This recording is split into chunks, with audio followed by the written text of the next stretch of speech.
మావోయిస్టులు పోలీసులతో చర్చలు జరిపి మళ్ళీ జనజీవనంతో కలిసిపోతారనేది చూడాల్సిన అంశంగా కనిపిస్తుంది. సో ఇంకొక అంశం ఇక్కడ చూద్దాం. మా ప్రభుత్వంపై విమర్శల కేటీఆర్పై కంది శ్రీనివాసరెడ్డి ధ్వజం. సో నిన్న ఎవరైతే కేటీఆర్ నిన్న ఆదిలాబాద్లో పర్యటనకు వెళ్ళినటువంటి నేపథ్యంలో చాలా కీలకమైనటువంటి వ్యాఖ్యలు చేశారు. ప్రభుత్వంకి సంబంధించినటువంటి అంశం, కేంద్రంలో ఉన్నటువంటి ప్రభుత్వం తప్పులు చేస్తే అది మా ప్రభుత్వం మీద మీరు మోపుతారంటూ కూడా చాలా కీలకంగా నిన్న కంది శ్రీనివాసరెడ్డి చెప్పినటువంటి సందర్భాలు కనిపిస్తున్నాయి. దాంతోపాటుగా ఇంకొన్ని అంశాలు కూడా ఆయన మాట్లాడారు. ప్రభుత్వానికి సంబంధించి ప్రభుత్వంలో ఉన్నటువంటి అంశాలు ఏవైతే ఉన్నాయో సో ఆ అంశాల్లో చాలా కీలకంగా కనిపిస్తున్నటువంటి అంశంగా మనం దీన్ని చెప్పుకోవచ్చు.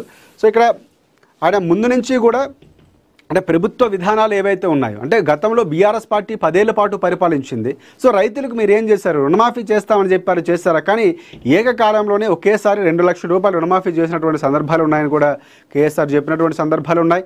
దాంతోపాటుగా ప్రభుత్వం అంటే మా ప్రభుత్వం కృతనిశ్చయంతో ఉంది, ఇచ్చిన మాట నిలబెట్టుకున్నాం, రుణమాఫీ చేసినటువంటి సందర్భం మీరు రుణమాఫీ మాట ఇచ్చారు, చేయలేదన్నటువంటి అంశాలు కానీ రైతులకు సంబంధించినటువంటి ప్రతి సమస్యని కూడా కాంగ్రెస్ ప్రభుత్వం ముందు నుంచి అప్పుడు రైతులకు చేసింది మేమే, ఇప్పుడు చేసింది కూడా మేమే అని చెప్పినటువంటి సందర్భాలు కనిపిస్తున్నాయి.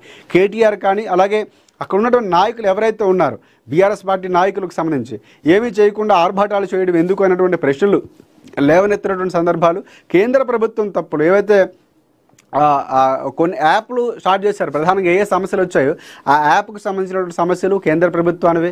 ఇప్పుడు జరుగుతున్నటువంటి కొనుగోలు విషయంలో తేమ శాతానికి సంబంధించినటువంటి అంశాలు కానీ కేంద్ర ప్రభుత్వానివే. సో అవన్నీ సమస్యలన్నీ కూడా కేంద్రంపై ఉంటే రాష్ట్ర ప్రభుత్వంపై ఎందుకు నెపం నెట్టుతున్నారన్నటువంటి ప్రశ్నలు కూడా అక్కడ కంది శ్రీనివాసరెడ్డి నిన్న లేవనెత్తారు. సో సూటిగానే ఆయన ప్రశ్నలు సంధించినటువంటి సందర్భాలు కనిపిస్తున్నాయి. కాబట్టి కేంద్ర ప్రభుత్వం ఉన్న తప్పులు ఇక్కడ సమస్యలే లేకుండా, సమస్యలకు అవకాశం లేకుండా ప్రభుత్వం పనిచేస్తుంది, వీలైతే సలహాలు ఇవ్వండి అని కూడా హితవు పలికినటువంటి సందర్భాలు కంది శ్రీనివాసరెడ్డి కనిపిస్తుంది.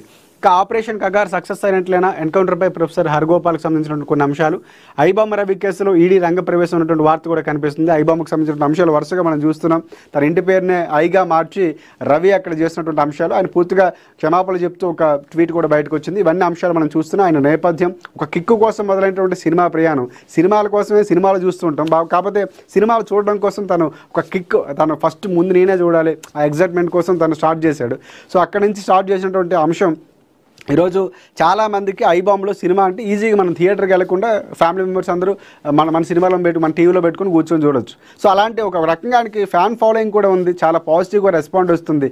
ప్రభుత్వం కానీ లేకపోతే సినిమా పెద్దలు కానీ సిపి కానీ ఈ స్థాయిలో విమర్శలు చేస్తున్నా కూడా తనేమి సమర్థిస్తూనే మాట్లాడుతున్నటువంటి సందర్భం. ఇంకా చాలా సమస్యలు ఉన్నాయి, పోలీసులు ఏం చేస్తున్నారన్నటువంటి అంశాలు కూడా మాట్లాడుతున్నారు. ఒక రకంగా రవికి సపోర్టే దొరుకుతుంది. కానీ సినీ పెద్దల నుంచి నిన్న నిర్మాత కళ్యాణ్ లాంటి వారు అయితే ఎన్కౌంటర్ చేయాలన్నటువంటి వ్యాఖ్యలు కూడా చేశారు.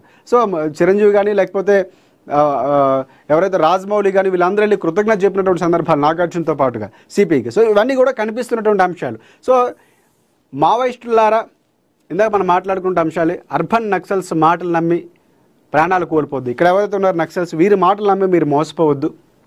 పట్టణాల్లో వీరు జల్సాలు చేస్తున్నారు, ఏ పార్టీ అధికారంలో ఉన్నా పైరువేలు చేసుకుంటూ ఆస్తులు పోగేసుకుంటున్నారు. మావోయిస్టుల చావుకు అర్బన్ నక్సల్సే కారకులు. తక్షణమే తుపాకీ వీడి జనజీవన స్రవంతిలో కలవండి. వేములవాడలో కేంద్ర మంత్రి బండి సంజయ్ వేములవాడ ఏరియా ఆసుపత్రికి 1.5 కోట్ల రూపాయల వైద్య పరికరాలు అందజేతలో ఆయన వ్యాఖ్యలు చేసినటువంటి సందర్భాలు. బీసీ రిజర్వేషన్లు భిక్ష కాదు, అంటే బీసీ రిజర్వేషన్లు అనేవి భిక్ష కాదు అంటూ కవిత కొన్ని వ్యాఖ్యలు చేశారు. 42% రిజర్వేషన్లను చట్టబద్ధం కావాలి, పార్టీలో కుట్రతోనే తుమ్మలను దూరం చేశారు. తుమ్మలకు సంబంధించి గీల వ్యాఖ్యలు చేశారు. ఒకసారి చదివాక మనం మాట్లాడదాం. రైతు సమస్యలపై కాంగ్రెస్ పార్టీ సర్కారుపై ధ్వజం, సామాజిక తెలంగాణ లక్ష్యం, ఎర్ర జెండా పార్టీలతో కలిసి జాగృతి పోరాటం. తెలంగాణ జాగృతి అధ్యక్షురాలు మాజీ ఎంపీ కల్వకుంట్ల కవిత. ఇప్పుడు చాలా వరకు ఎర్ర జెండాలంటే సిపిఐ సిపిఎం పార్టీలు, ఇందులో కాంగ్రెస్ పార్టీతో కలిసి ఉన్నటువంటి సందర్భాలు కనిపిస్తున్నాయి. సో వాటితో పోరాటం ఎలా చేస్తారని, ఎందుకంటే పోరాటాలంటే ఖచ్చితంగా సిపిఐ సిపిఎం అనుబంధ సంస్థలు ఏవైతే ఉన్నాయో సిఐటి ఇవన్నీ కూడా ముందుకు వస్తాయండి. సో ఇక్కడ వారితో కలిపి పోరాటం చేస్తామని చెప్తుంది. కానీ నిన్న మాట్లాడినటువంటి మాటలు అంటే అరెస్టు చేస్తే భయపడిపోతాం అనుకున్నారా? సో భయపడే ఆడబిడ్డను కాదు, తెలంగాణ ఆడబిడ్డను నేను 10 పవర్ఫుల్గా ముందుకు వెళ్తానని చెప్పినటువంటి సందర్భాలు. సో ఇక్కడ అవి కూడా కనిపిస్తున్నాయి. దాంతోపాటుగా తుమ్మలను వదులుకోవడం అనేది ఒక రకంగా బీఆర్ఎస్ పార్టీ మొన్న ఓటమికి కారణమైనటువంటి అంశాలు. ఎందుకంటే అనుభవమైనటువంటి గతంలో ఆయన మంత్రిగా టీడీపీ పార్టీలో కానీ లేకపోతే బీఆర్ఎస్లో కానీ కీలకంగా ఉన్నటువంటి నేత, అనుభవం ఉన్నటువంటి నేతను వదిలేసుకోవడం కూడా కొంత కారణమైంది. సో ఆ కారణాలు కూడా ప్రస్తావించడం అంటే చాలా ప్రశ్నలు వినిపిస్తున్నాయి. కవిత ఇప్పుడు ఎందుకు మాట్లాడుతున్నారు, అప్పుడు ఎందుకు మాట్లాడాలి, అవకాశం రాలేదా?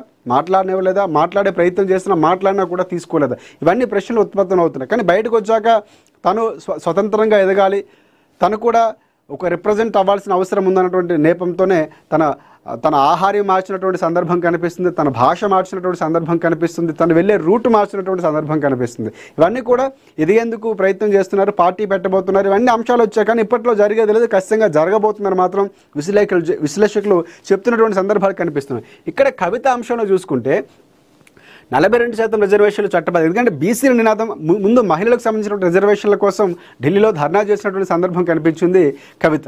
తర్వాత మహిళల తర్వాత బీసీల నినాదం ఎత్తుకున్నారు. బీసీలకు సంబంధించిన నినాదంలో ఇటువైపు ఎవరైతే ఉన్నారో